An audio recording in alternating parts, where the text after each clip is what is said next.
പ്രിയമുള്ള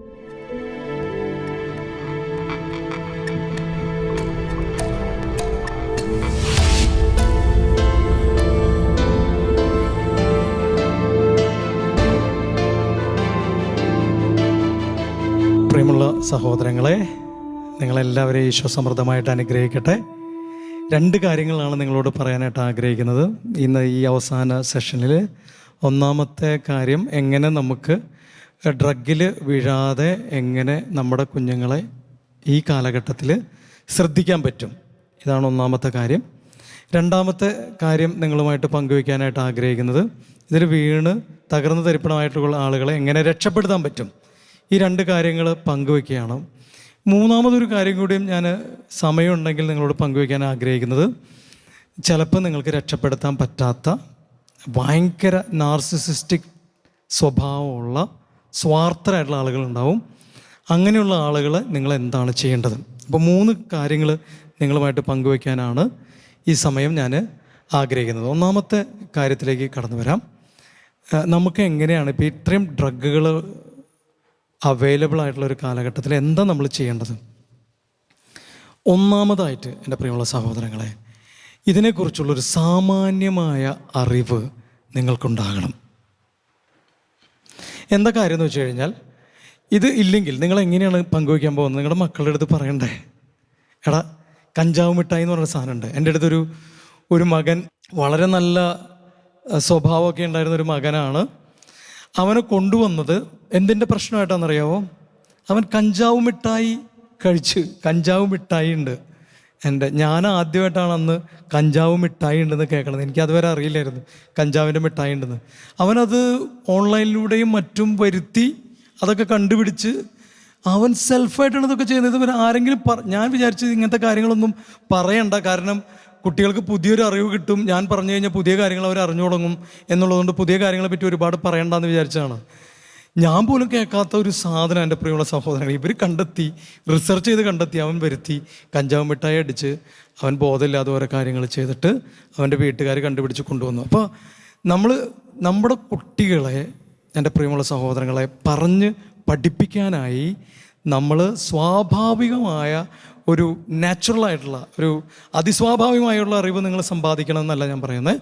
സ്വാഭാവികമായിട്ടുള്ള ഒരു അറിവ്, ന്യായമായിട്ടുള്ളൊരു അറിവ് ഈ മേഖലയിൽ കണ്ടെത്തണം. നിങ്ങൾ കുട്ടികൾക്ക് നിങ്ങൾക്ക് പറഞ്ഞു കൊടുക്കാൻ പറ്റും.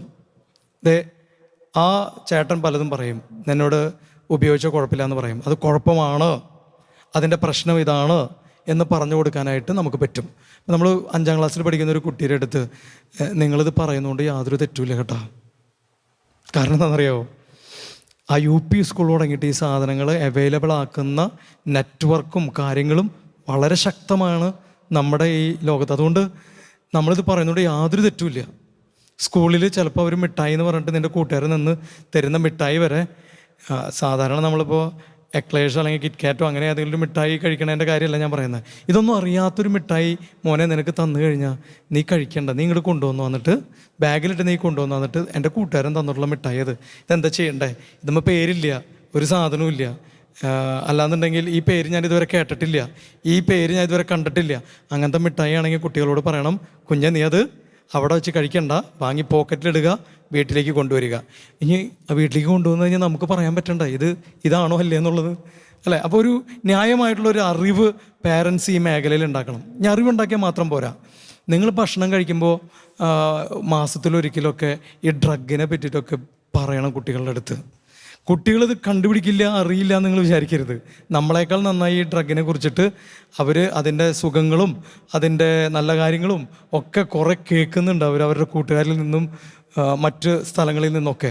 ഞാൻ നിങ്ങളോടൊരു കാര്യം പറയാം. ഇന്ന് ഏറ്റവും ബുദ്ധിമുട്ട് ഏത് കുട്ടികളെ മനസ്സിലാക്കാനാണെന്ന് നിങ്ങൾക്ക് എന്താ തോന്നുന്നത്? പണ്ടൊക്കെ ഞാൻ ആലോചിക്കാറുണ്ട്, 5ാം ക്ലാസ് തുടങ്ങിയിട്ട് 7ാം ക്ലാസ് വരെയുള്ള കുട്ടികളെ എനിക്ക് ഭയങ്കര ഇഷ്ടമായിരുന്നു. കാരണം ഭയങ്കര നിഷ്കളങ്കരായിട്ടുള്ള പിള്ളേരായിട്ടാണ് എനിക്കത് അന്ന് ഈ കുഞ്ഞുങ്ങളെക്കുറിച്ച് തോന്നിയിട്ടുള്ളത്. എന്നാൽ ഇന്നാകട്ടെ പാരൻസിനും ടീച്ചേഴ്സിനും ഒന്നും ശരിക്കും കണ്ടുപിടിക്കാൻ പറ്റാത്ത വിധത്തിൽ നിഗൂഢമായ സ്വഭാവ സവിശേഷതകളുള്ള കുട്ടികളായി 5ാം ക്ലാസ് തുടങ്ങി 10ാം ക്ലാസ് വരെയുള്ള കുട്ടികൾ മാറിക്കഴിഞ്ഞു എന്ന് നിങ്ങൾക്ക് തോന്നിയിട്ടുണ്ടോ? നമുക്ക് മനസ്സിലാവില്ല. അവർ ഏതിലവർ ജീവിക്കുന്നത്, അവർ ഫോണിൽ ജീവിക്കുന്നത്, അവർക്കെല്ലാം അറിയാം. ഫോണിൽ കൂടെ നോക്കി റീൽസ് കണ്ട് പല കാര്യങ്ങളും കണ്ട് അവർക്ക് ഒരുപാട് കാര്യങ്ങൾ അവർക്ക് അറിയാം. പക്ഷെ ഒരു കാര്യം അവർക്ക് അറിയില്ല, ഏതാ ശരി, ഏതാ തിരഞ്ഞെടുക്കേണ്ടത്. അപ്പം നമ്മൾ ഭക്ഷണം കഴിക്കുന്ന സമയങ്ങളിലൊക്കെ ഒരുമിച്ചിരുന്ന് വിശേഷങ്ങളൊക്കെ പങ്കുവെക്കണം, ഡ്രഗിനെ കുറിച്ച് പറയണം. മൂന്നാമത്തെ കാര്യം, നിങ്ങളുടെ കൂട്ടുകാർ ആരാണെന്ന് ശ്രദ്ധിക്കണം. നിങ്ങൾ അവരുടെ കൂട്ടുകാർ, എൻ്റെ മോൻ്റെ കൂട്ടുകാരൊക്കെയാണ്, എൻ്റെ മോളുടെ കൂട്ടുകാരൊക്കെയാണ്, അവരെക്കുറിച്ച് മനസ്സിലാക്കണം, അറിയണം. വീട്ടിലേക്ക് വിളിച്ചോ, ഒരു ദിവസം കൂട്ടുകാരൊക്കെ വീട്ടിലേക്ക് വന്നൊരു ചായ കുടിച്ച് പൊക്കോട്ടെ. എൻ്റെ പ്രിയമുള്ള സഹോദരൻ, കുറച്ച് വലുതായി കഴിയുമ്പോഴേ, അല്ലാന്നുണ്ടെങ്കിൽ സ്കൂളിലേക്ക് ചെല്ലുമ്പോൾ നിൻ്റെ കൂട്ടുകാരാണെന്നൊക്കെ ഒന്ന് ചോദിച്ചോ. കൂട്ടുകാരെ കണ്ടാൽ അറിയാം എൻ്റെ മകൻ, എൻ്റെ മകൾ ഏത് ഡയറക്ഷനിലേക്കാണ് പോണത്. നാലാമത്തെ ഒരു കാര്യം, എൻ്റെ പ്രിയമുള്ള സഹോദരങ്ങളെ, കുട്ടികൾക്ക് ഓപ്പണായിട്ട് ഷെയർ ചെയ്യാനുള്ള ഒരു സാധനം വേണം. ഓപ്പണായിട്ട് ഷെയർ ചെയ്യാനായിട്ട് കുട്ടികളെ എവിടെ ഷെയർ ചെയ്യുക? അവർക്ക് സ്വാതന്ത്ര്യമുള്ള സ്ഥലത്ത്. വീട് അവർക്ക് സ്വാതന്ത്ര്യമുള്ളൊരു സ്ഥലം അല്ലെങ്കിൽ അവർക്ക് ഷെയർ ചെയ്യാനായിട്ട് സാധിക്കില്ല. അപ്പോൾ കുട്ടികൾക്ക് ഷെയർ ചെയ്യാനായിട്ടുള്ളൊരു ഒരു ഒരു ഒരു സ്ഥലമായിട്ട് മാറണം. നമ്മുടെ വീട് ഭയങ്കര അതോറിറ്റേറിയൻ ആയി കഴിഞ്ഞാൽ, അപ്പം വന്നിട്ട് എന്നുള്ള അതോറിറ്റേറിയൻ ആയി കഴിഞ്ഞാൽ, അപ്പം വന്നിട്ട് എന്ത് വേണമെങ്കിലും ചെയ്തു, എന്ത് വേണം പെർമിസീവ് ആയിട്ടുള്ള ക്യാരക്ടർ, നീ അതൊക്കെ ചെയ്തു അങ്ങനെ പെർമിസീവ് ആയാലും പ്രശ്നമാണ്. രണ്ടും കുഴപ്പമാണ്. അതോറിറ്റേറിയൻ ആയാലും പ്രശ്നമാണ്, വളരെ പെർമിസീവ് ആയാലും കുഴപ്പമാണ്. കുട്ടികൾ തലയിൽ കയറും. പെർമിസീവായ അതോറിറ്റേറിയനായ ഒരു കാര്യവും ഷെയർ ചെയ്യില്ല. ഇത് രണ്ടും കൂടി സമ്മേളിക്കുന്ന അപ്പനാണ്. അപ്പനൊരു സുഹൃത്തല്ല. 100 സുഹൃത്തുക്കൾ ഉണ്ടാവാം ഒരു കുട്ടിക്ക്, പക്ഷെ ഒരു അപ്പനെ ഉണ്ടാവുള്ളൂ. അതുകൊണ്ട് അപ്പനാവണം. അപ്പൻ വെറുതെ ഫ്രണ്ട് ആവരുത്. ഫ്രണ്ട്ലി ആയിട്ടുള്ള അപ്പനാകാം, പക്ഷെ അപ്പനാകണം. എന്നാൽ അപ്പന്മാരാകാത്തതിൻ്റെ പ്രശ്നമാണ് നമ്മുടെ കുടുംബത്തിൽ കുട്ടികൾ ഷെയർ ചെയ്യാത്തതിൻ്റെ വിഷയം. അപ്പോൾ എൻ്റെ പ്രിയമുള്ള സഹോദരങ്ങളെ, ആദ്യമായിട്ട് ഞാൻ നിങ്ങളോട് പറയുന്നത്, നമ്മുടെ കുട്ടികളെ എങ്ങനെ ഇതിൽ വീഴാതെ നമുക്ക് ശ്രദ്ധിക്കാം എന്നുള്ള കാര്യമാണ്. അഞ്ചാമതായിട്ട് എൻ്റെ പ്രിയമുള്ള സഹോദരൻ, എങ്ങനെ വീഴാതിരിക്കാൻ ശ്രദ്ധിക്കാം. നമ്മുടെ കുട്ടികൾ, നിങ്ങൾ ദൈവത്തെക്കുറിച്ച് പറയുന്നതും പ്രാർത്ഥിക്കുന്നതും ഒരു ഡെയിലി റുട്ടീനായിട്ടുള്ള ഒരു കാര്യമായിട്ട് മാറ്റണം. ഇപ്പം എനിക്കൊരു ഫാമിലിനെ അറിയാം. അവരെല്ലാ ദിവസവും പള്ളിയിലേക്ക് പോകുന്നു മാത്രമല്ല, പള്ളിയിൽ വികാരിയച്ഛൻ വിശുദ്ധ ഗ്രന്ഥം വായിച്ചിട്ട് ഏതെങ്കിലും ഒരു കൊച്ചു വചനം അച്ഛൻ പറയും, കൊച്ചു സന്ദേശം പറയും. അവർ വീട്ടിലേക്ക് തിരിച്ചു വരുമ്പോൾ, ഫാമിലിയായിട്ട് കാറിലാണ് പോണത്, തിരിച്ചു വരുന്ന സമയത്ത് വികാരിയച്ഛൻ പറഞ്ഞ കാര്യം അവർ ഡിസ്കസ് ചെയ്യും. ദൈവം അവരുടെ ഡെയിലി റുട്ടീനാണ്. വല്ലപ്പോഴും കടന്നു വരുന്നൊരു സാധനമല്ല ദൈവം. ദൈവവചനം വല്ലപ്പോഴും കടന്നു വരുന്ന സാധനമല്ല. ദൈവവചനവും സഭയും കർത്താവിൻ്റെ കാര്യങ്ങളും അവരുടെ എല്ലാ ദിവസവും ഉള്ള കാര്യത്തിലുള്ള, അതിലേക്ക് ഇടപെട്ട് വന്നിട്ടുള്ള, അതിലേക്ക് അലിഞ്ഞു ചേർന്നിട്ടുള്ള കാര്യമാണ്. ആ വീട്ടിലൊരാൾ അച്ഛനാവാനായിട്ട് പോയി. ഒരു കുട്ടി സെൻട്രൽ ഇൻ്റലിജൻസിൻ്റെ ടോപ്പ് ഓഫീസർ ആകാനായിട്ടുള്ള ആ ഒരു മേഖലയിലേക്ക് കടന്ന് അതിലേക്ക് അങ്ങ് കയറി. ഓഫീസർ ലെവലിൽ എത്തിയ ആൾ തുടക്കം തന്നെ ഓഫീസർ ലെവലിലേക്ക് കയറി. അങ്ങനെ അങ്ങ് കയറി പോയിക്കൊണ്ടിരിക്കുക ആ മക്കൾ. ഒരു മോള് ഇപ്പോൾ പഠിച്ചുകൊണ്ടിരിക്കുന്നു. അപ്പോൾ ഭയങ്കര ഒരു അഭിഷേകം ആ കുടുംബത്തിൽ. കാരണം എന്താ? ദൈവം അവരുടെ ഡെയിലി ആയിട്ടുള്ള കാര്യമാണ്. പ്രാർത്ഥന അവരുടെ ഒരു ഡെയിലി സംഭവമാണ്. സഭയെക്കുറിച്ചുള്ള സംസാരം, ആ പോസിറ്റീവായിട്ട് ദൈവത്തെക്കുറിച്ചുള്ള സംസാരം, വചനത്തെക്കുറിച്ചുള്ള സംസാരം, ഡിസ്കഷൻ അവരുടെ ഡെയിലി ആയിട്ടുള്ള കാര്യമാണ്. ദൈവത്തെ പറ്റി എന്തെങ്കിലും പറയുമ്പോൾ എൻ്റെ അമ്മ ഇതിനെക്കുറിച്ചാണ് പറയണേ എന്ന് കുട്ടികൾ പറയുന്ന ഒരു കാലഘട്ടം വന്നിട്ടില്ല എൻ്റെ പ്രിയമുള്ള സഹോദരൻ. സഭയെക്കുറിച്ച് പറയുമ്പോൾ ഇതിനെക്കുറിച്ചൊന്നും പറയണ്ട എന്ന് പറയുന്ന ഒരു കാലഘട്ടം നിങ്ങൾക്ക് തോന്നുന്നുണ്ടോ? അതിലൊരു എക്സെപ്ഷനാണ് ഈ കുട്ടികൾ. ഇനി ഇത് എക്സെപ്ഷൻ അല്ല, ഇതൊരു സംഭവമായിട്ട് മാറണം. ഇനി രണ്ടാമതായിട്ട് എൻ്റെ പ്രിയമുള്ള സഹോദരൻ, ഞാൻ നിങ്ങളോട് പറയുന്നത്, വീണു പോയിട്ടുള്ള കുട്ടികളെ നമുക്ക് എങ്ങനെ തിരിച്ചു കൊണ്ടുവരാൻ പറ്റും എന്നുള്ളതാണ്. ഇവർ തിരിച്ചു കൊണ്ടുവരാൻ പറ്റുമോ? സാധിക്കുമോ? ഭയങ്കരമായിട്ടുള്ളൊരു കുടുംബങ്ങൾ അനുഭവിക്കുന്ന വലിയൊരു വേദനയാണ് എൻ്റെ പ്രിയമുള്ള സഹോദരൻ, വലിയൊരു വേദനയാണ്. ഒരിക്കലും ഒരു അമ്മ അവരുടെ മകനെ കൊണ്ടുവന്നത് ഞാൻ ഓർക്കുകയാണ്.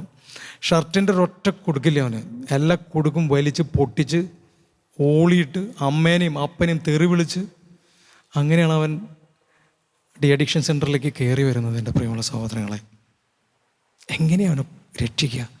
എൻ്റെ അമ്മ ചോദിച്ചൊരു ചോദ്യമുണ്ട്, അവനെ രക്ഷിക്കാൻ പറ്റുമോ അച്ഛാ? എത്ര പ്രാവശ്യമായി രക്ഷിക്കാൻ പറ്റുമോ? പ്രിയമുള്ള സഹോദരങ്ങളെ, ശക്തമായ പ്രാർത്ഥന. ഞാൻ അന്ന് അമ്മോട് പറഞ്ഞൊരു കാര്യം ഇതാണ്, അമ്മ ശക്തമായിട്ട് പ്രാർത്ഥിക്കാമേ, ശക്തമായിട്ട് പ്രാർത്ഥിക്കുക. ആ അമ്മയുടെ വിഷമമൊക്കെ കണ്ടു കഴിഞ്ഞപ്പോൾ ഞാനും കുർബാനയിൽ ഈ മകനെ കുരിശിനോട് ചേർത്ത് പിടിക്കണ ഈശോയെ എന്ന് പറഞ്ഞ് പ്രാർത്ഥിക്കാൻ തുടങ്ങി. പ്രിയമുള്ള സഹോദരങ്ങളെ, അവനൊരു മിടുക്കനായിട്ടാണ് അവിടെ നിന്ന് തിരിച്ചു പോയത്. ഏത് തരം ഡ്രഗും ആയിക്കോട്ടെ, മദ്യമോ മയക്കുമരുന്ന്, ഇവൻ മദ്യപാനിയായിരുന്നു. അവൻ തിരിച്ചു പോയിട്ട് എൻ്റെ പ്രിയമുള്ള സഹോദരങ്ങളെ, അവൻ്റെ ഭാര്യ പ്രസവിക്കാൻ കിടക്കുകയാണ്. ഭാര്യ പ്രസവിച്ച് അവൻ്റെ കുഞ്ഞിനെയും കൊണ്ട് കോവിഡ് കാലഘട്ടത്തിൽ അവൻ പള്ളിയിലേക്ക് കുർബാന കാണാനായിട്ട് വന്നു. എന്നെ രക്ഷിച്ച സ്ഥലമാണ് ഈ അൾത്താര എന്ന് പറഞ്ഞ് അവിടെ അവൻ്റെ കുഞ്ഞിനെ സമർപ്പിച്ച് അവൻ പോയത് ഞാനിപ്പോഴും ഓർക്കാണ്. രക്ഷിക്കാൻ പറ്റുമോ? തീർച്ചയായിട്ടും രക്ഷിക്കാൻ പറ്റും, പ്രാർത്ഥന കൊണ്ട്. ശക്തമായ പ്രാർത്ഥന ഒന്ന്. രണ്ടാമതായിട്ട് സൈക്കോതെറാപ്പി എന്ന് പറയുന്ന ഒരു കാര്യം നിങ്ങൾ കേട്ടിട്ടുണ്ട് എൻ്റെ പ്രിയമുള്ള സഹോദരങ്ങൾ. ഇത് വളരെ ഹെൽപ്ഫുള്ളാണ്. ഒരുപാട് സൈക്കോതെറാപ്പികളുണ്ട്. കൊഗ്നിറ്റീവ് ബിഹേവിയറൽ തെറാപ്പി, CBT എന്ന് പറയുന്നത് വളരെ എഫക്റ്റീവാണെന്ന് പലരും പറയുന്നതായിട്ട് ഞാൻ കേട്ടിട്ടുണ്ട്. അപ്പോൾ ഏതെങ്കിലും ഒരു സൈക്കോളജിസ്റ്റിൻ്റെ അടുത്ത് ഇവരുടെ സഹായം ചോദിക്കുന്നത് തീർച്ചയായിട്ടും നല്ലതാണ്, ഉപകാരപ്രദമാണ്. ചില വെളിച്ചം അവർക്ക് കൊടുക്കാനായിട്ട് സാധിക്കും. മൂന്നാമതായിട്ട് എൻ്റെ പ്രിയമുള്ള സഹോദരങ്ങളെ, ഞങ്ങൾ പറയും ഒരു പ്രകാശം കൊടുക്കുക എന്ന് പറയും. ഞങ്ങൾ ഒരു പ്രകാശം കൊടുക്കുക, ഒരു വെളിച്ചം അവരുടെ തലയിൽ കൊണ്ടുവരിക, ഒരു മിന്നൽ അവരുടെ തലയിൽ. ഓ, ഞാൻ ചെയ്തത് തെറ്റാണല്ലോ, ഇതല്ലല്ലോ വഴി, ഇതല്ലല്ലോ കറക്റ്റായിട്ട് വേറെ വഴിക്കാണല്ലോ പോകേണ്ടത്. ഈ ഒരു സാധനം അവർക്ക് കൊടുക്കുക എന്നുള്ള ഒരു ഇൻസൈറ്റ് ഗീവിങ് തെറാപ്പി എന്നാണ് പറയുക. Insight giving therapy. അങ്ങനെ പലതരത്തിലുള്ള സൈക്കോ തെറാപ്പികളുണ്ട് എൻ്റെ പ്രിയമുള്ള സഹോദരങ്ങളെ. ഈ സൈക്കോ തെറാപ്പികൾ ഉപയോഗിക്കുക. മൂന്നാമത് ഞങ്ങൾ കൊടുക്കുന്ന ഒരു സാധനം, ഞങ്ങൾ പറയാറുള്ള ഒരു കാര്യം അഫർമേറ്റീവ് ട്രെയിനിങ് കൊടുക്കുക എന്നുള്ളതാണ്. അഫർമേറ്റീവ് ട്രെയിനിങ് ഇത് നമ്മൾ കുട്ടികൾക്ക് തന്നെ ചെറുപ്പത്തിൽ തന്നെ കൊടുക്കേണ്ട ഒരു ട്രെയിനിങ് ആണ്. ചില കാര്യങ്ങളോട് നോ പറയാൻ പഠിപ്പിക്കണം കുട്ടികളുടെ അടുത്ത്. ഉദാഹരണമായിട്ട് ഒരു കുട്ടി തീരെ അടുത്തേക്ക് പോകുന്നു, നമ്മൾ കൈമൊരു തട്ട് കൊടുത്ത് നോ, കുട്ടിയോട് പറയാൻ പറയണത് നോ, ചെയ്യാൻ പാടില്ല. കുട്ടി അപ്പനെ അടിക്കുകയാണെന്ന് വിചാരിക്കുക, ഹാ എന്ന് പറഞ്ഞാൽ ചിരിക്കാനല്ല ചെയ്യേണ്ടത്. കുട്ടിയുടെ തമാശ കണ്ട് ചിരിപ്പിക്കല്ല വേണ്ടത്. കുട്ടീനെ അത് തെറ്റാണെന്നും നോ എന്നും പറഞ്ഞ് പഠിപ്പിക്കണം. എൻ്റെ പ്രിയമുള്ള സഹോദരങ്ങളെ, അഫർമേറ്റീവ് ട്രെയിനിങ് എന്ന് പറയുന്ന ഒരു ട്രെയിനിങ് അത് ഇതാണ്. Say no to drugs. No പറയുക. ഇപ്പോൾ നോമ്പെടുക്കാനൊക്കെ നമ്മൾ പരിശീലിപ്പിക്കുന്നത് നല്ലതാണ്. നോമ്പിൻ്റെ വലിയൊരു ഗുണം എന്താണെന്നറിയാമോ? നോ പറഞ്ഞ് പഠിപ്പിക്കുകയാണ്. ഇറച്ചി ഇഷ്ടമുണ്ട്, നോ പഠിപ്പിക്കുകയാണ്. അഫർമേറ്റീവ് ട്രെയിനിങ് ആണത്. ചില കാര്യങ്ങളോട് ശക്തമായിട്ട് നോ പറയാനായിട്ട് പഠിപ്പിക്കുകയാണ് അഫർമേറ്റീവ് ട്രെയിനിങ്ങിൻ്റെ ലക്ഷ്യം. കർത്താവ് നമ്മളോട് പറഞ്ഞു, നിൻ്റെ വാക്ക് ഒന്നുകിൽ അതേ എന്നോ അല്ലെങ്കിൽ അല്ല എന്നോ ആയിരിക്കട്ടെ എന്ന് കർത്താവ് പറഞ്ഞില്ലേ. അപ്പോൾ ഇത് അഫർമേറ്റീവ് ട്രെയിനിങ് ആണ്. അതിൻ്റെ ഇടയിൽ കിടന്ന് കളിക്കരുതെന്ന് നമ്മളെ പഠിപ്പിക്കുകയാണ്. അപ്പോൾ നോ പറയാനുള്ള ട്രെയിനിങ് വളരെ പ്രധാനപ്പെട്ട കാര്യമാണ്. അപ്പോൾ പ്രാർത്ഥന ഏറ്റവും പ്രധാനപ്പെട്ടതാണ്. സൈക്കോ തെറാപ്പികൾ, അതിൽ CBT, ഇൻസൈറ്റ് ഗീവിങ് തെറാപ്പി, അങ്ങനെ പല ഫാമിലി തെറാപ്പി, ഇതൊക്കെ അതിൽ വരുന്ന കാര്യമാണ്. പിന്നെയാണ് എൻ്റെ പ്രിയമുള്ള സഹോദരങ്ങളെ അഫർമേറ്റീവ് ട്രെയിനിങ്. ഇതിലൂടെ ഒക്കെ നമുക്ക് ഒരു പരിധി വരെ പിടിച്ചു നിർത്താനായിട്ട് സഹായിക്കും. ഇനി ഏറ്റവും പ്രധാനപ്പെട്ട വേറൊരു കാര്യം, നാലാമതായിട്ടുള്ളൊരു കാര്യം, ഒരു കുട്ടിയെ തിരിച്ചു കൊണ്ടുവരാനായിട്ട് ഫാർമക്കോളജിക്കൽ ഇൻ്റർവെൻഷൻ എന്ന് പറയാത്. എന്ന് പറഞ്ഞു കഴിഞ്ഞാൽ ഇപ്പോൾ ഒരു ഡ്രഗ് കഴിക്കുമ്പോൾ അവനെ ഭയങ്കരമായിട്ടുള്ള ഒരു സന്തോഷമൊക്കെ കിട്ടുന്നുണ്ടാവേ.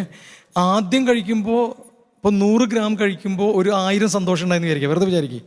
രണ്ടാമത്തെ പ്രാവശ്യം 100 ഗ്രാം കഴിക്കുമ്പോൾ 1000 സന്തോഷം ഉണ്ടാവില്ലേ, 900 സന്തോഷം ഉണ്ടാവുള്ളൂ. അപ്പോൾ 1000 സന്തോഷം എത്തിക്കാൻ വേണ്ടിയിട്ട് എന്ത് ചെയ്യേണ്ടി വരും? 150 ഗ്രാം കഴിക്കേണ്ടി വരും. പിന്നത്തെ പ്രാവശ്യം 150 ഗ്രാം കഴിക്കുമ്പോൾ 1000 സന്തോഷം ഉണ്ടാവില്ല, 900 സന്തോഷം കുറയും.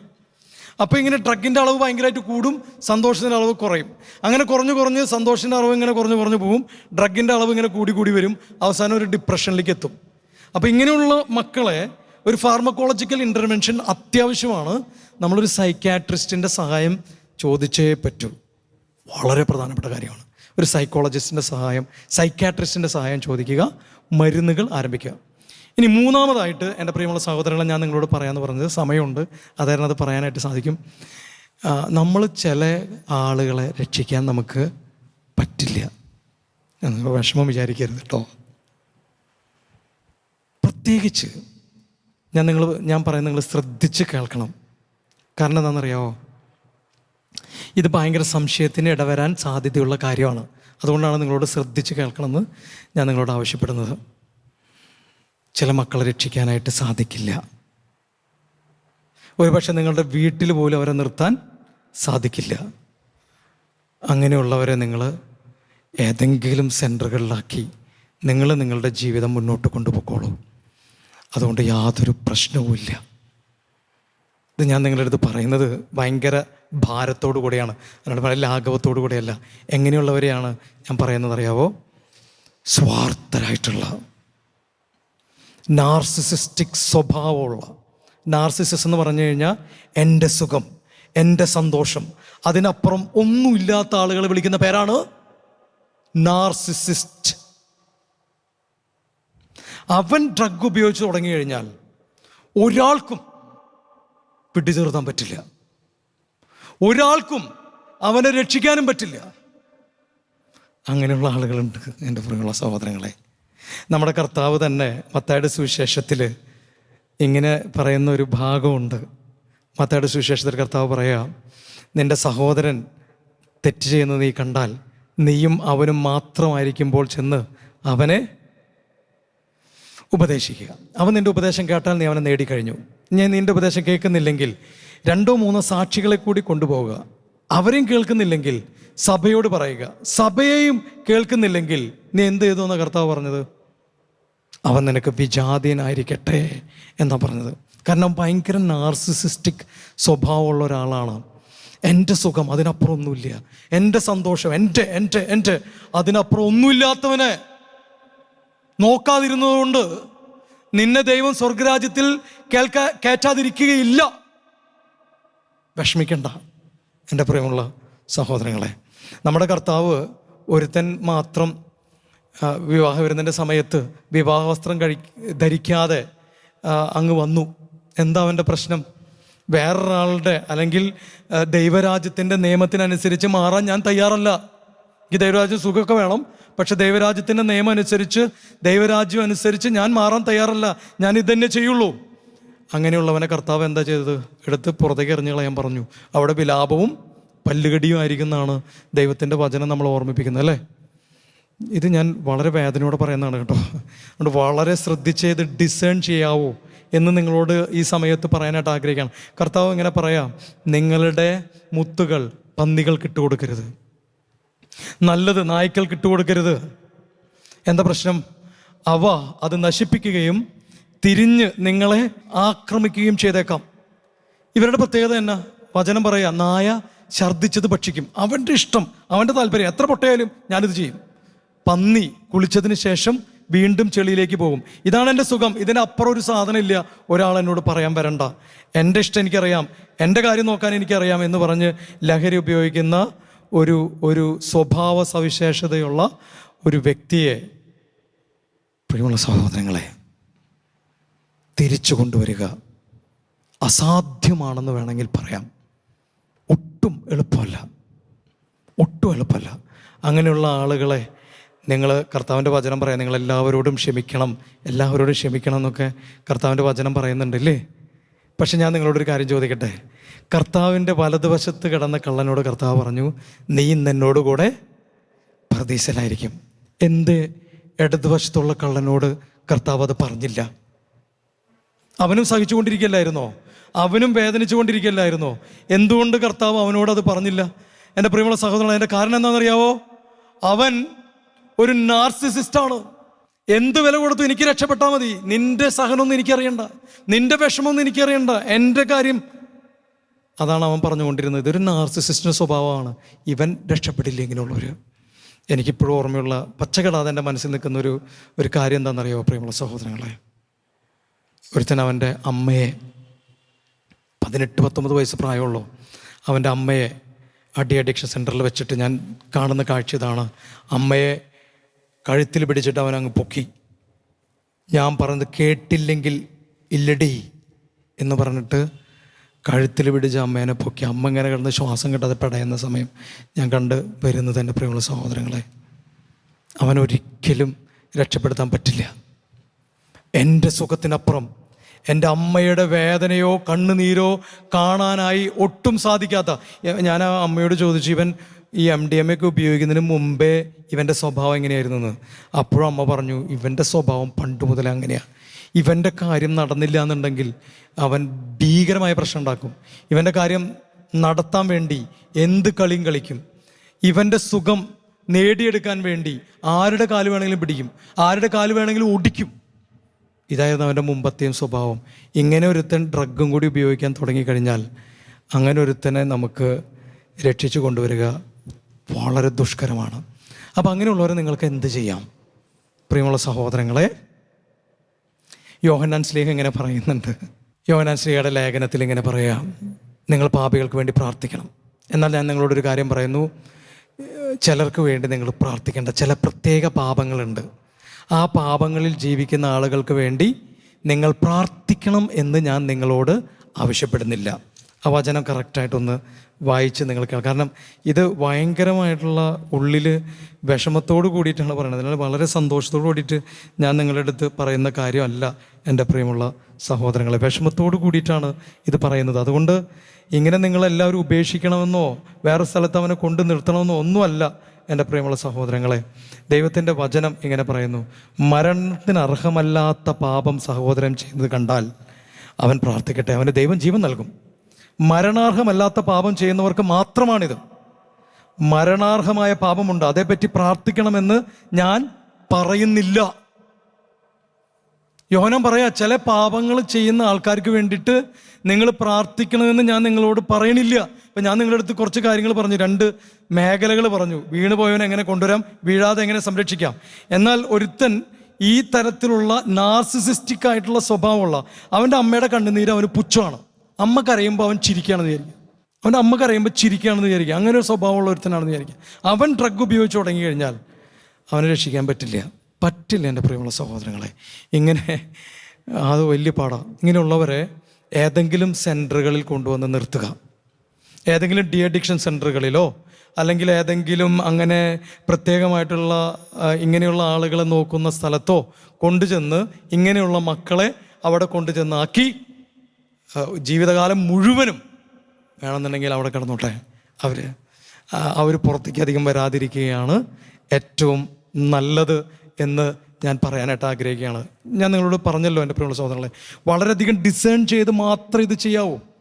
വളരെയധികം ഡിസേൺ ചെയ്ത് കുമ്പസാരിച്ച് പ്രാർത്ഥിച്ചൊരുങ്ങി വെറുപ്പില്ലാതെ വിദ്വേഷമില്ലാതെ ശാന്തമായിരുന്ന് ചിന്തിച്ച് ധ്യാനിച്ച് പ്രാർത്ഥിച്ച് മാത്രമേ ഇങ്ങനൊരു തീരുമാനം എടുക്കാവൂ. പക്ഷേ ഇങ്ങനൊരു തീരുമാനം എടുക്കേണ്ട ആളുകളുണ്ട്. ഞാൻ ചില വളരെ വളരെ അപൂർവം ആളുകളുടെ അടുത്ത് പറഞ്ഞിട്ടുണ്ട്, നിങ്ങളവനെ ഇനി നോക്കണ്ട. പിന്നെന്താ ചെയ്യേണ്ടത്? അവനെ നശിക്കാൻ വിടാനല്ല പറഞ്ഞത്, അവനെ ഏതെങ്കിലും ഒരു സെൻറ്ററിൽ കൊണ്ടുവന്നാക്കുക. അവിടെ എന്തെങ്കിലും ജോലി ചെയ്ത് 5, 10, 15 വർഷം അവനവിടെ ജീവിച്ചോട്ടെ. അങ്ങനെയുള്ള സ്ഥലങ്ങൾ കണ്ടുപിടിച്ച് അവനെ കൊണ്ടു ചെന്നാക്കുക. വേറൊരു വഴിയും ഈ കാര്യത്തിൽ എൻ്റെ പ്രിയമുള്ള സഹോദരങ്ങളെ ഇല്ല. അങ്ങനെയുള്ള ആളുകളുണ്ട് കേട്ടോ. അപ്പോൾ വിഷമം വിചാരിക്കാൻ വേണ്ടിയിട്ടല്ല ഇത് ഞാൻ നിങ്ങളുടെ അടുത്ത് പറഞ്ഞത്. അപ്പം ഞാൻ സമാപിപ്പിക്കുകയാണ് എൻ്റെ പ്രിയമുള്ള സഹോദരങ്ങളെ. നമ്മുടെ മക്കൾ എങ്ങനെ വീഴാതിരിക്കാൻ നമുക്ക് ശ്രദ്ധിക്കണം. പ്രാർത്ഥനയുള്ള കുടുംബം, ഏറ്റവും അവസാനം അതിലേക്ക് കൊണ്ടുവന്ന് അവസാനിപ്പിക്കുക. പ്രാർത്ഥനയുള്ള ഒരു കുടുംബം, അപ്പനും അമ്മയ്ക്കും തങ്ങളുടെ റോള് എന്താണെന്ന് അറിയുന്ന കുടുംബം. അപ്പൻ്റെ റോള് അമ്മ എടുക്കാൻ പാടില്ല, അമ്മയുടെ റോൾ ആരെടുക്കാനും പാടില്ല, അപ്പനെടുക്കാനും പാടില്ല. നിങ്ങളുടെ റോള് എന്താണെന്ന് അറിയണം. സംശയം, ഞാൻ എന്താ ചെയ്യേണ്ടത്, അങ്ങനെയുള്ള സംശയത്തോടെ ജീവിക്കരുത്. അപ്പന്മാരും അമ്മമാരും നിങ്ങളുടെ റോളിനെക്കുറിച്ച്, പ്രാർത്ഥനയുടെ റോളിനെക്കുറിച്ച് വളരെ വ്യക്തമായി അറിയുന്ന ഒരു കുടുംബത്തിലെ കുട്ടി വീണു പോകുക അസാധ്യമാണ്. വീണു പോയില്ല എന്ന് തന്നെ നമ്മൾ വിശ്വസിക്കുക. എന്നാലും ഒരുപക്ഷെ വീണേക്കാം എൻ്റെ പ്രിയമുള്ള സഹോദരൻ. ഒരിക്കൽ അങ്ങനെ വീണുപോയ ഒരു അപ്പനമ്മേൻ്റെ അടുത്ത് വന്നത് ഞാൻ ഓർക്കുകയാണ്. ഒരു നല്ല വിശുദ്ധരായിട്ടുള്ളൊരു ഫാമിലി, ഭയങ്കര വിശുദ്ധരായിട്ടുള്ള ഫാമിലി. ഈവൻ അവരുടെ കുടുംബം വലിയ ധ്യാനങ്ങളൊക്കെ നടത്താൻ വേണ്ടി പല ഗ്രൂപ്പുകളെ സ്പോൺസർ ചെയ്യുകയും അവരെ സഹായിക്കുകയും ചെയ്തിട്ടുള്ള ഒരു കുടുംബമാണ്. 2 പേരും വിശുദ്ധരായിട്ടുള്ള ആൾക്കാരാണ്. പക്ഷെ അവരുടെ മകൻ വീണുപോയി. അപ്പോൾ അവർ 2 പേരും നെഞ്ചത്തടിച്ച് പറഞ്ഞൊരു കാര്യമുണ്ട്, ഞങ്ങൾ കാരണം അച്ഛൻ വീണുപോയത്. ഞാൻ അവരെ മനസ്സിലാക്കി കഴിഞ്ഞപ്പോൾ എനിക്ക് മനസ്സിലായി അവർ കാരണമല്ല എന്ന് മനസ്സിലായി. ഞാൻ അവരോട് പറഞ്ഞു, നിങ്ങൾ കാരണമല്ല, നിങ്ങൾ വിഷമിക്കല്ലേ, ഇവൻ തിരിച്ചു വരും. നിങ്ങൾ ഇത്രയും പ്രാർത്ഥനയുള്ള മോനല്ലേ, ആൾക്കാരുടെ മക്കളല്ലേ, അവൻ തിരിച്ചു വരും. പ്രിയമുള്ള സഹോദരൻ തിരിച്ചു വന്നു.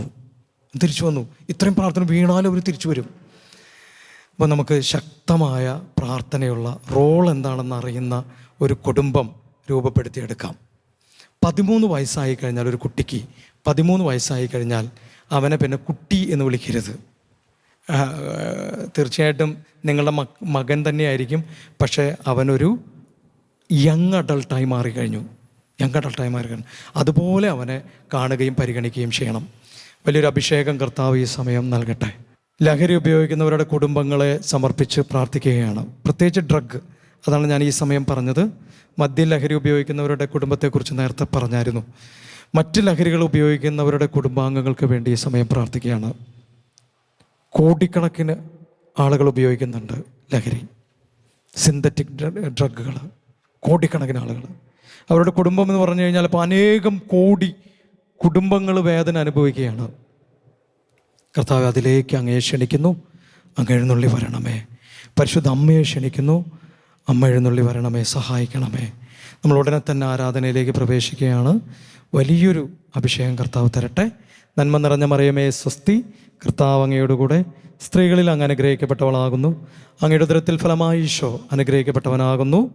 പരിശുദ്ധ മറിയമേ തമ്പുരാൻ്റെ അമ്മേ, പാപികളായ ഞങ്ങൾക്ക് വേണ്ടി എപ്പോഴും ഞങ്ങളുടെ മരണസമയത്തും തമ്പുരാനോട് അപേക്ഷിച്ചു കൊള്ളണമേ. ആമേ. പിതാവിൻ്റെയും പുത്രൻ്റെയും പരിശുദ്ധാത്മാവിൻ്റെയും നാമത്തിൽ ആമേൻ. യേശു മിശിഹായ്ക്ക് സ്തുതിയായിരിക്കട്ടെ.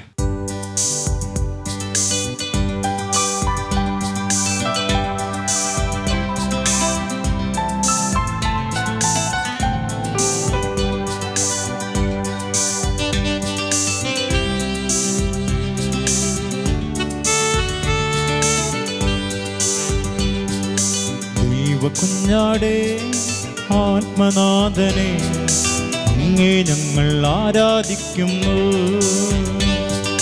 കൊല്ലപ്പെട്ടവനെ ജീവനാഥനെ, അങ്ങേ ഞങ്ങൾ ആരാധിക്കുന്നു. ദൈവകുഞ്ഞാടേ ആത്മനാഥനെ, അങ്ങേ ഞങ്ങൾ ആരാധിക്കുന്നു. കൊല്ലപ്പെട്ടവനെ ജീവനാഥനെ, അങ്ങേ ഞങ്ങൾ ആരാധിക്കുന്നു. ആരാധിക്കുന്നു, ഞങ്ങൾ ആരാധിക്കുന്നു. ഹല്ലേലൂയ, ആമേൻ. ആരാധിക്കുന്നു, ഞങ്ങൾ ആരാധിക്കുന്നു. ഹല്ലേലൂയ, ആമേൻ. നമുക്ക് വേണ്ടി കുരിശിൽ മരിച്ച ഈശോ നമുക്ക് വേണ്ടി എല്ലാം നൽകുമെന്ന് വിശ്വസിക്കുകയാണ് നമ്മൾ. തകർന്നു പോയ കുടുംബങ്ങളെല്ലാം ഈശോയുടെ കരങ്ങളിൽ സമർപ്പിച്ചുള്ള ആരാധനയാണ് ഈ സമയം. അത് കുരിശിൽ രക്തം ചിന്തി മരിച്ചവൻ്റെ കരങ്ങളിലേക്കാണ്, ദൈവകുഞ്ഞാടിൻ്റെ കരങ്ങളിലേക്കാണ് വിശ്വാസത്തോടെ നമ്മൾ സമർപ്പിച്ച് പ്രാർത്ഥിക്കുന്നത്. വലിയ സ്നേഹത്തോടെ ഈശോയെ ആരാധിക്കാം. ഈശോ. ദൈവപിതാവേ സ്നേഹതാതനെ, അങ്ങേ ഞങ്ങൾ ആരാധിക്കുന്നു.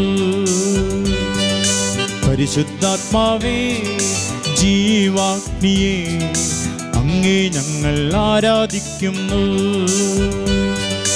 ദൈവപിതാവേ സ്നേഹതാതനെ, അങ്ങേ ഞങ്ങൾ ആരാധിക്കുന്നു. പരിശുദ്ധാത്മാവേ ജീവാഗ്നിയെ, അങ്ങേ ഞങ്ങൾ ആരാധിക്കുന്നു. കരങ്ങൾ ഉയർത്തി ആരാധിക്കുന്നു, ഞങ്ങൾ ആരാധിക്കുന്നു. ഹല്ലേലൂയ, ആമേൻ. ആരാധിക്കുന്നു, ഞങ്ങൾ ആരാധിക്കുന്നു. ഹല്ലേലൂയ, ആമേൻ. ഹല്ലേലൂയ, ആമേൻ. ഹല്ലേലൂയ, ആമേൻ. സ്വതന്ത്രമായി സ്തുതിക്കാം. ഹല്ലേലൂയ, ഹല്ലേലൂയ, ഹല്ലേലൂയ, ഹല്ലേലൂയ, ഹല്ലേലൂയ. യേശുവേ ആരാധന, ആരാധന, ആരാധന, ആരാധന, ആരാധന. ഞങ്ങൾക്ക് വേണ്ടി ക്രൂശിക്കപ്പെട്ടവനെ ആരാധിക്കുന്നു. ഞങ്ങൾക്ക് വേണ്ടി കുരിശിൽ തറയ്ക്കപ്പെട്ടവനെ ആരാധിക്കുന്നു. ഞങ്ങൾക്ക് വേണ്ടി ചോര ചിന്തിയവനെ ആരാധിക്കുന്നു. ഞങ്ങൾക്ക് വേണ്ടി കുരിശിൽ മരിച്ചവനെ ആരാധിക്കുന്നു. ഞങ്ങൾക്ക് വേണ്ടി അടക്കപ്പെട്ടവനെ ആരാധിക്കുന്നു. ഞങ്ങൾക്ക് വേണ്ടി മൂന്നാം ദിവസം ഉയർത്തെഴുന്നേറ്റവനെ ആരാധിക്കുന്നു. പാപത്തെയും തിന്മയെയും തോൽപ്പിച്ച് അധികാരത്തോടെ ഉയർത്തെഴുന്നേറ്റ ക്രിസ്തുവിനെ ആരാധിക്കുന്നു. ഹല്ലേലൂയ, ഹല്ലേലൂയ, ഹല്ലേലൂയ, ഹല്ലേലൂയ, ഹല്ലേലൂയ, ഹല്ലേലൂയ. യേശുവേ ആരാധന, യേശുവേ, ഹല്ലേലൂയ. യേശുവേ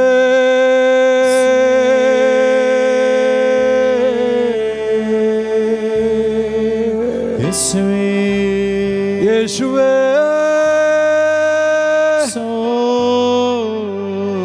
ആരാധിക്കുന്നു. യേശുവേ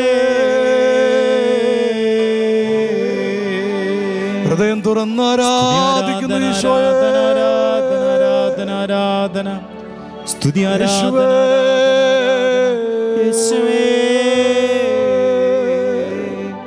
ഈശോയേ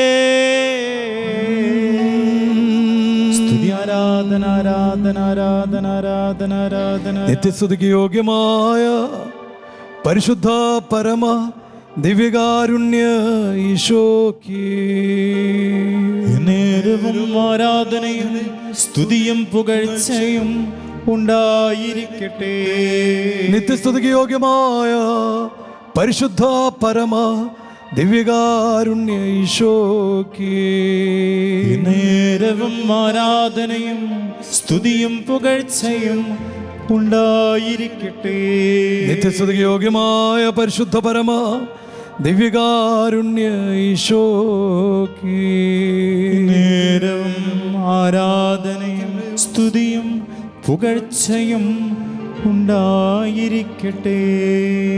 മക്കളെ, ഇന്നത്തെ ആരാധനയിൽ ഒരുപാട് ഭയം, കണ്ണുനീര്, വേദന അനുഭവിക്കുന്ന ലഹരി ഉപയോഗിക്കുന്നവരുടെ കുടുംബാംഗങ്ങൾക്ക് വേണ്ടിയാണ് പ്രത്യേകമായി നമ്മൾ പ്രാർത്ഥിക്കുന്നത്. എല്ലാ ലഹരി ഉപയോഗിക്കുന്നവരെയും ഓർക്കുന്നുണ്ട്, പക്ഷെ വളരെ പ്രത്യേകമായി ലഹരി ഉപയോഗിക്കുന്നവരുടെ കുടുംബാംഗങ്ങൾക്ക് വേണ്ടിയാണ് നമ്മൾ പ്രത്യേകം പ്രാർത്ഥിക്കുന്നത്. വലിയൊരു അഭിഷേകം ലഭിക്കണം, പരിശുദ്ധാത്മ ശക്തി. ഞാനിങ്ങനെ കർത്താവ് ഇങ്ങനെ ഓർമ്മിപ്പിക്കുന്നത് പോലെ എനിക്ക് തോന്നി.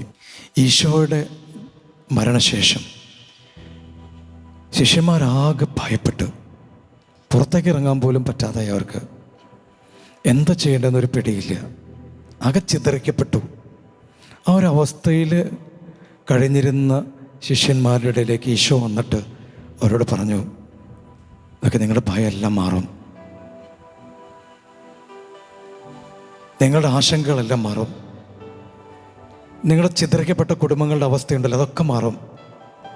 ഒരു കാര്യമുണ്ട്, ഉന്നതത്തിൽ നിന്നുള്ള ശക്തി നിങ്ങൾ ധരിക്കണം. ഉന്നതത്തിൽ നിന്നുള്ള ശക്തി നിങ്ങൾ ധരിക്കണം. നമുക്ക് എന്താ വേണ്ടത്? ഉന്നതത്തിൽ നിന്നുള്ള ശക്തിയാണ്. അപ്പസ്തോല ലേഖനം 1-ാം അധ്യായം 8-ാമത്തെ തിരുവചനത്തിൽ കർത്താവ് പറഞ്ഞു, പരിശുദ്ധാത്മാവ് വന്നു കഴിയുമ്പോൾ നിങ്ങൾ ശക്തി പ്രാപിക്കും. നമുക്ക് വേണം പരിശുദ്ധാത്മാവിൻ്റെ ശക്തി, ബലം. ഈ ഭയമൊക്കെ ഒന്ന് മാറണം. ഒരമ്മ ഒരിക്കൽ പറഞ്ഞത് ഞാൻ ഓർക്കുകയാണ്. അവൻ വന്ന് പൈസ ചോദിക്കുമ്പോൾ കൊടുക്കാതിരിക്കാൻ പറ്റില്ല. പേടിയാണ്, പേടിയാണ്, ഭയം. മക്കളെ ഭയപ്പെടുന്ന മാതാപിതാക്കൾ ജീവിക്കുന്ന ഒരു കാലഘട്ടമാണ് 21-ാം നൂറ്റാണ്ട്. ഈ ഭയമൊക്കെ മാറണം. കർത്താവിലങ്ങ് നിറയണം, ശക്തിപ്പെടണം.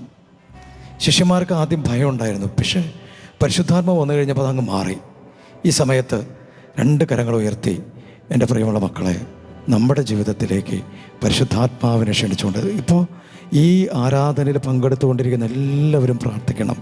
നമ്മുടെ എല്ലാവരുടെ ജീവിതത്തേക്ക് പരിശുദ്ധാത്മാവിനെ ക്ഷണിച്ച് പൊതുവായി നമ്മൾ പ്രാർത്ഥിക്കുകയാണ്. എല്ലാവരും 2 കരങ്ങൾ ഉയർത്തിപ്പിടിച്ച് സ്വതന്ത്രമായി നിങ്ങൾക്കറിയാവുന്നതുപോലെയൊക്കെ അങ്ങ് സ്തുതിച്ച് പ്രാർത്ഥിക്കുക. ഏറ്റവും വലിയ ദാനം, പരിശുദ്ധാത്മ ദാനങ്ങൾ ദൈവം ഈ സമയം നമ്മുടെ മേൽ വർഷിക്കുന്ന ധന്യമായ നിമിഷങ്ങളാണ്. ഹല്ലേലൂയ. ആരാധന ആരാധന ആരാധന യേശുവേ, ആരാധന ആരാധന യേശുവേ, ആരാധന ആരാധന യേശുവേ, ആരാധന ആരാധന ആരാധന ആരാധന ആരാധന ആരാധന ആരാധന ആരാധന ഈശോയേ. പരിശുദ്ധാത്മ ശക്തിയാൽ നിറയ്ക്കണമേ ഈശോയേ. ദാഹിച്ച് പ്രാർത്ഥിക്കുന്ന ഈശോയേ.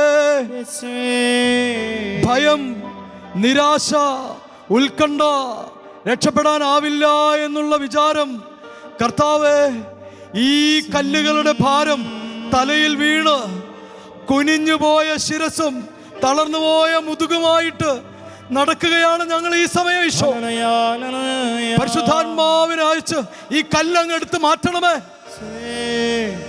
പരിശുദ്ധാത്മാവിനാൽ ഞങ്ങളെ ശക്തിപ്പെടുത്തണമേ. ഞങ്ങളുടെ ഭയങ്ങളെല്ലാം വിട്ടുപോകട്ടെ. ഒന്നും രക്ഷപ്പെടാൻ സാധ്യതയുള്ള ചിന്തക്ക് വിട്ടുപോകട്ടെ. ഇതിനെ അതിജീവിക്കാൻ പറ്റില്ലെന്നുള്ള ചിന്ത വിട്ടുപോകട്ടെ. പരിശുദ്ധാത്മ ശക്തി വന്ന് നിറയട്ടെ. ഹല്ലേലൂയ. ആരാധന ആരാധന ആരാധന. ആത്മാവം ദൈവമേ വരണേ, എൻ്റെ ഉള്ളിൽ വസിക്കാൻ വരണേ. ആത്മാവാം ദൈവമേ വരണേ. എൻ്റെ ഉള്ളിൽ വസിക്കാൻ വരണേ. ദാഹിച്ചു നിന്നെ ഞാൻ തേടുന്നു. സ്വർഗം ദൂരം നീറങ്ങി നീ വരണേ. ദാഹിച്ചു നിന്നെ ഞാൻ തേടുന്നു. സ്വർഗം ദൂരം നീറങ്ങി നീ വരണേ. ആത്മാവാം ദൈവമേ വരണേ. എൻ്റെ ഉള്ളിൽ വസിക്കാൻ വരണേ. ജീവിതത്തിൻ്റെ ഭാരം വഹിക്കാൻ പറ്റാതെ അധ്വാനം മാത്രം ചെയ്ത് അധ്വാനിച്ച് തളർന്നുപോയ മക്കളെ കർത്താവ് കാണിക്കുകയാണ്. ഈശോരോട് പറഞ്ഞു, അധ്വാനിക്കുന്നവരും ഭാരം വഹിക്കുന്നവരുമായി നിങ്ങളെല്ലാവരും എൻ്റെ അടുക്കൽ വരുവിൻ. മത്തായി 11:28. ഞാൻ നിങ്ങളെ ആശ്വസിപ്പിക്കാം. മക്കളെ, മറ്റുള്ളവരെ വഹിച്ച് തളർന്നു പോയിട്ടുണ്ടാകാം. കുരിശുപോലെ ഭാരങ്ങൾ വഹിച്ച് ഗാഗുൽത്താമല പോലെയുള്ള കയറ്റം കയറി വീണു പോയിട്ടുണ്ടാകാം. ഈശോ ഈ സമയം അങ്ങനെയുള്ള എല്ലാ മക്കളുടെ അടുത്തേക്കും പരിശുദ്ധാത്മ ശക്തി അയക്കുകയാണ്. ഈശോ ഇങ്ങനെ പറഞ്ഞ്, ഞാൻ പോയി കഴിയുമ്പോൾ സഹായകനെ നിങ്ങളുടെ പക്കലേക്ക് അയക്കും. നിങ്ങൾക്ക് ഞാനൊരു സഹായകനെ നൽകും. നിങ്ങളെ ഞാൻ അനാഥരായി വിടുകയില്ല. അധ്വാനിക്കുന്ന എല്ലാ മക്കളുടെ അടുക്കിലേക്കും, ഭാരമെടുത്ത് തളർന്നും തകർന്നും പോയ എല്ലാ മക്കളുടെ അടുത്തേക്കും, എനിക്ക് ആരുമില്ല, എന്നെ മനസ്സിലാക്കാൻ ആരുമില്ല, എൻ്റെ കുടുംബത്തിൽ എന്നെ മനസ്സിലാക്കേണ്ടവരെല്ലാവരും ലഹരിയുടെ പിന്നാലെ പോയി കഴിഞ്ഞു, ഇനി എനിക്കൊരു രക്ഷയുമില്ല എന്ന് വിചാരിക്കുന്ന കുടുംബാംഗങ്ങളുടെ അടുക്കലേക്ക് യേശു ക്രിസ്തു പരിശുദ്ധാത്മ ശക്തി ഈ സമയം അയക്കുകയാണ്. പരിശുദ്ധാത്മാവിൻ്റെ വലിയ സാന്നിധ്യം എല്ലാ ഭവനങ്ങളിലേക്കും ഈ സമയം യേശു ക്രിസ്തു അയക്കുകയാണ്. മക്കളെ, വിശ്വാസത്തോടെ എല്ലാവരും പ്രാർത്ഥിക്കുന്നു. നിങ്ങൾ എവിടെ ഇരുന്നാണ് പ്രാർത്ഥിക്കുന്നത് എന്നുള്ളത് ഒരു വിഷയമല്ല. നിങ്ങൾ നിങ്ങളുടെ റൂമിലാകാം, എല്ലാവരും ഒരുമിച്ചാകാം, നിങ്ങളുടെ കുടുംബാംഗങ്ങൾ ഒരുമിച്ചാകാം, എങ്ങനെയായാലും ഒരു വിഷയമല്ല. മക്കളെ, ഹൃദയം തുറന്ന് അങ്ങ് പ്രാർത്ഥിക്കുക. പരിശുദ്ധാത്മാവ് ഈ സമയം നിങ്ങളെ ശക്തിപ്പെടുത്താൻ വരുന്നു.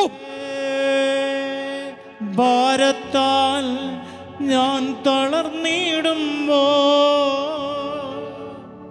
ശക്തിയായി എന്നിൽ നിറഞ്ഞിടണേ. ഭാരത്താൽ ഞാൻ തളർന്നിടുമ്പോ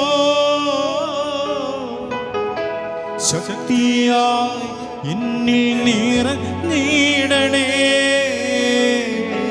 ആത്മാവാം ദൈവമേ വരണേ. എൻ്റെ ഉള്ളിൽ വസിക്കാൻ വരണേ.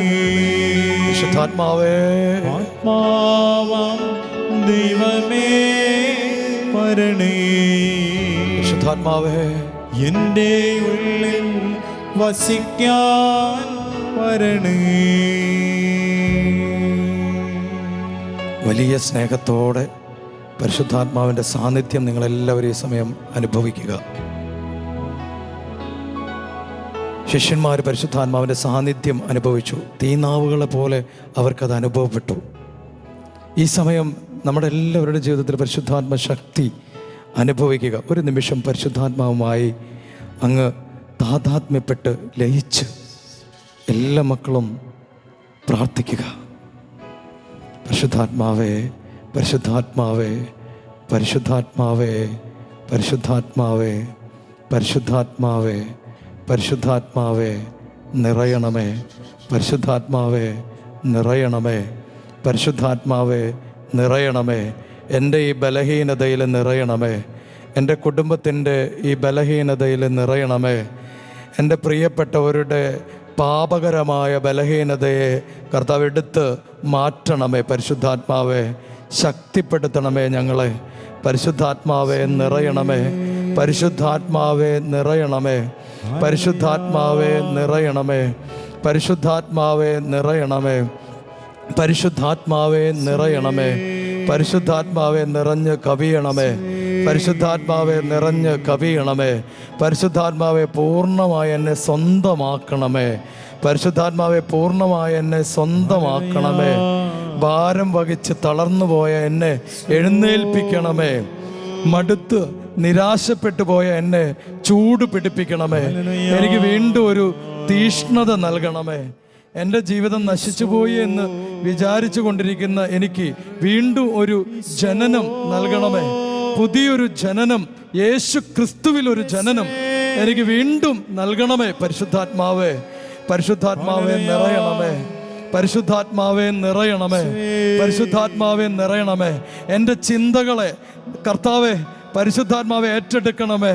എൻ്റെ വികാര വിചാരങ്ങളെ പരിശുദ്ധാത്മാവെ ഏറ്റെടുക്കണമേ. എൻ്റെ ശരീരത്തെ പരിശുദ്ധാത്മാവെ ഏറ്റെടുക്കണമേ. എൻ്റെ പ്രിയപ്പെട്ട ലഹരി ഉപയോഗിക്കുന്ന എൻ്റെ ബന്ധുവിൻ്റെ, എൻ്റെ മകൻ്റെ, എൻ്റെ ജീവിത പങ്കാളിയുടെ, എൻ്റെ ഭർത്താവിൻ്റെ, എൻ്റെ മക്കളുടെ, എൻ്റെ മാതാപിതാക്കളുടെ ലഹരിയുടെ ആസക്തി നിറഞ്ഞ മനസ്സിനെ പരിശുദ്ധാത്മാവെ ഈ സമയം ഏറ്റെടുക്കണമേ. പരിശുദ്ധാത്മാവെ അവരിൽ വന്ന് നിറയണമേ. പരിശുദ്ധാത്മാവെ അവരെ കർത്താവെ പരിശുദ്ധാത്മ ശക്തിയാൽ അവരെ വിടുവിപ്പിക്കണമേ. പരിശുദ്ധാത്മാവെ നിറയണമേ. പരിശുദ്ധാത്മാവേ നിറയണമേ. വീണ്ടും ഒരു ജനനം നൽകണമേ. ഒരു പുതിയ മനുഷ്യനാക്കി ഞങ്ങളെ രൂപപ്പെടുത്തണമേ. പരിശുദ്ധാത്മാവെ ഒരു പുതിയ വ്യക്തിയാക്കി ഞങ്ങളെ രൂപപ്പെടുത്തണമേ. എന്നിലുള്ള ആസക്തികളാൽ കലുഷിതമായ വഞ്ചന നിറഞ്ഞ പഴയ മനുഷ്യനെ ഉരിഞ്ഞു കളയണമേ. പരിശുദ്ധാത്മാവെ വീണ്ടും ഒരു ജനനം നൽകണമേ. യേശു ക്രിസ്തുവിലായിരിക്കുന്നവൻ പുതിയ സൃഷ്ടിയാണ്.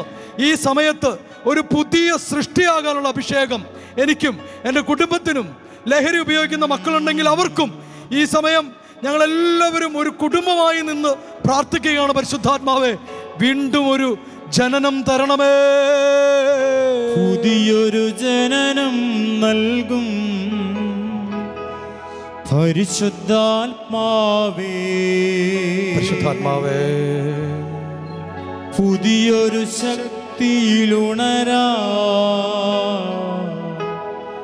കൃപ നീ ചൊരിയണമേ. പുതിയൊരു ജനനം നൽകും പരിശുദ്ധാത്മാവേ. പുതിയൊരു ശക്തിയിലുണരാ കൃപ നീ ചൊരിയണമേ. പരിശുദ്ധാത്മാവേ എന്നിൽ നിറയണമേ. നിറഞ്ഞു കവിയണമേ. കവിഞ്ഞൊഴുകണമേ.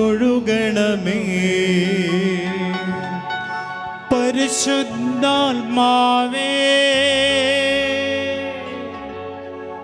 എന്നിൽ നിറയണമേ. നിറഞ്ഞു കവിയണമേ. കവിഞ്ഞൊഴുകണമേ. പരിശുദ്ധാത്മാവിൻ്റെ വലിയൊരു നിറവ് ഒരുപാട് മക്കൾ ഈ സമയം അനുഭവിക്കുകയാണ്. നമ്മുടെ ബലഹീനതയിൽ നമ്മെ ശക്തിപ്പെടുത്തുന്ന ആത്മാവ് ദൈവത്തിൻ്റെ വചനം ഇങ്ങനെ ഓർമ്മിപ്പിക്കുകയാണ്. നിൻ്റെ ബലഹീനതയിൽ നിൻ്റെ ആത്മാവ് നിന്നെ സഹായിക്കും. പരിശുദ്ധാത്മാവ് നിന്നെ സഹായിക്കും. നിൻ്റെ കുടുംബത്തിൻ്റെ തളർച്ചയിലും തകർച്ചയിലും നിന്നെ സഹായിക്കാൻ ദൈവം നിയോഗിച്ച ദൈവം തന്നെയായ പരിശുദ്ധാത്മാവ് ഈ സമയത്ത് നിന്നെ ബലപ്പെടുത്തും. ദൈവത്തിൻ്റെ വചനം ഇങ്ങനെ ഓർമ്മിപ്പിക്കുകയാണ്. നമ്മുടെ ഇപ്പോഴുള്ള സഹനങ്ങൾ കാണുമ്പോൾ നമുക്ക് ആകെ വിഷമമാണ്. എന്തൊരു വലിയ സഹനങ്ങളാണ് പല കുടുംബങ്ങൾക്കും അനുഭവിക്കാനുള്ളത്. എത്ര വലിയ വിഷമങ്ങളാണ് പല കുടുംബങ്ങൾക്കും അനുഭവിക്കാനുള്ളത്. എന്നാൽ പരിശുദ്ധാത്മാവ് നിത്യമായ ആനന്ദം നിനക്ക് കാണിച്ചു തരും. പരിശുദ്ധാത്മാവ് നിത്യമായ സന്തോഷം നിനക്ക് കാണിച്ചു തരും. നിത്യത നിനക്ക് കാണിച്ചു തരും. മഹത്വം നിനക്ക് കാണിച്ചു തരും. ജീവൻ്റെ കിരീടത്തെക്കുറിച്ചുള്ള സ്വപ്നങ്ങൾ നിനക്ക് തരും. അതുകൊണ്ട് നിൻ്റെ കുടുംബത്തിൽ ആരെങ്കിലും നിന്നെ വേദനിപ്പിക്കുകയും ലഹരി ഉപയോഗിക്കുകയും ചെയ്ത്, നിൻ്റെ കുടുംബത്തിൽ ആരെങ്കിലും നിന്നെ അവഗണിക്കുകയും നിൻ്റെ വികാര വിചാരങ്ങളെ തട്ടിക്കളയുകയും ചെയ്ത് നിൻ്റെ സ്വന്തം ജീവിതത്തെ ചവിട്ടി മെതിച്ചിട്ടുള്ള ആളുകൾ പോലും ഉണ്ടെങ്കിൽ പോലും, എൻ്റെ പ്രിയമുള്ള മക്കളെ, ഈ സമയം ആ സഹനങ്ങളിൽ പോലും പരിശുദ്ധാത്മാവ് നിങ്ങളെ സഹായിക്കും. ജീവൻ്റെ കിരീടത്തെക്കുറിച്ചുള്ള ചിന്ത നിങ്ങൾക്ക് നൽകും. 2 കരങ്ങൾ ഉയർത്തി ഒരിക്കൽ കൂടി ഒന്ന് സ്വതന്ത്രമായി ഒന്ന് സ്തുതിച്ച് പ്രാർത്ഥിക്കാം. ഹല്ലേലൂയ. യേശുവേ, ആരാധന ആരാധന ആരാധന ആരാധന ആരാധന ആരാധന ആരാധന. പരിശുദ്ധാത്മാവേ, ജീവൻ്റെ ആത്മാവേ, നിത്യജീവൻ ഞങ്ങൾക്ക് കാണിച്ചു തരുന്ന ആത്മാവേ, നിത്യമഹത്വം ഞങ്ങൾക്ക് കാണിച്ചു തരുന്ന ആത്മാവേ, സഹനത്തിൽ അടിപതറാതെ നിൽക്കാൻ ശക്തി നൽകുന്ന ആത്മാവേ, കുരിശിൽ തറയ്ക്കപ്പെടുമ്പോഴും ഗദ കൊണ്ട് അടിക്കപ്പെടുമ്പോഴും വാളുകൊണ്ട് വെട്ടപ്പെടുമ്പോഴും എത്ര വലിയ സഹനം വന്നപ്പോഴും അപ്പസ്തോലന്മാരെ ശക്തിപ്പെടുത്തിയ അതേ ആത്മാവേ, പരിശുദ്ധാത്മാവേ,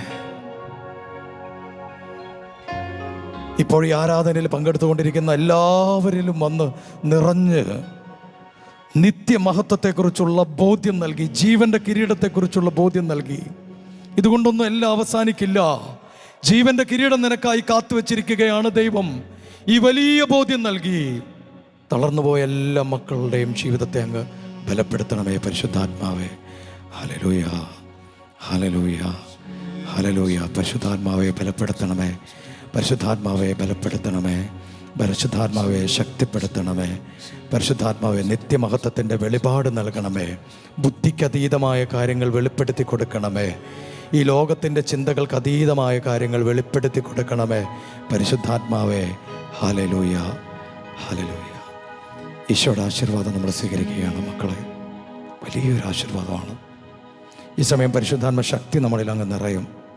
നിങ്ങൾക്ക് ഏറ്റവും കുറവുള്ള മേഖല, ദേഷ്യം വരുന്നുണ്ടോ, ഇറിറ്റേഷൻ വരുന്നുണ്ടോ, നിരാശ വരുന്നുണ്ടോ, എല്ലാം നശിച്ചു എന്നുള്ള വിഷമം വരുന്നുണ്ടോ, ബലഹീനത തോന്നുന്നുണ്ടോ? പ്രിയപ്പെട്ട കുടുംബാംഗങ്ങളെ, പ്രിയപ്പെട്ട മക്കളെ, ഈ ആശീർവാദത്തിൻ്റെ സമയത്ത് ഈ ബലഹീനതകളിലൊക്കെ പരിശുദ്ധാത്മാവായ ദൈവം ഇറങ്ങി വന്ന് നമ്മെ സഹായിക്കും. പരിശുദ്ധ ശരീരത്താലും വിലയേറിയ രക്തത്താലും പാപത്തിൻ കറകളിൽ നിന്നും മർത്യനു നീ മോചനമേകി. സകലേശാ ദിവ്യ കടാക്ഷം തൂഗണമേ വത്സല സുതരിൽ. നിർമ്മലരായി ജീവിച്ചിടുവാൻ ചിന്തണമേ ദിവ്യവരങ്ങൾ. ആത്മമാരിയാൽ നനച്ചിടണേ, ആത്മശക്തിയാൽ കരുത്തേകണേ. വിളവെടുപ്പിൻ കാലമല്ലേ, നൂറുമേനി വിളയായി ഫലമേകണേ. വിളവെടുപ്പിൻ കാലമല്ലേ, ഫലം ചൂടി നിൽക്കാൻ കൃപയേകണേ. നിത്യസ്തുതിക്കേറ്റം യോഗ്യമായ പരിശുദ്ധ പരമാ ദിവ്യകാരുണ്യത്തിന് എന്നേരവും ആരാധനയും സ്തുതിയും പുകഴ്ചയും ഉണ്ടായിരിക്കട്ടെ. നിത്യസ്തുതിക്കേറ്റം യോഗ്യമായ പരിശുദ്ധ പരമാ ദിവ്യകാരുണ്യ ഈശോക്ക് എന്നേരവും ആരാധനയും സ്തുതിയും പുകഴ്ചയും ഉണ്ടായിരിക്കട്ടെ. നിത്യസ്തുതിക്കേറ്റം യോഗ്യമായ പരിശുദ്ധ പരമാ ദിവ്യകാരുണ്യ ഈശോയ്ക്ക് എന്നേരവും ആരാധനയും സ്തുതിയും പുകഴ്ചയും ഉണ്ടായിരിക്കട്ടെ.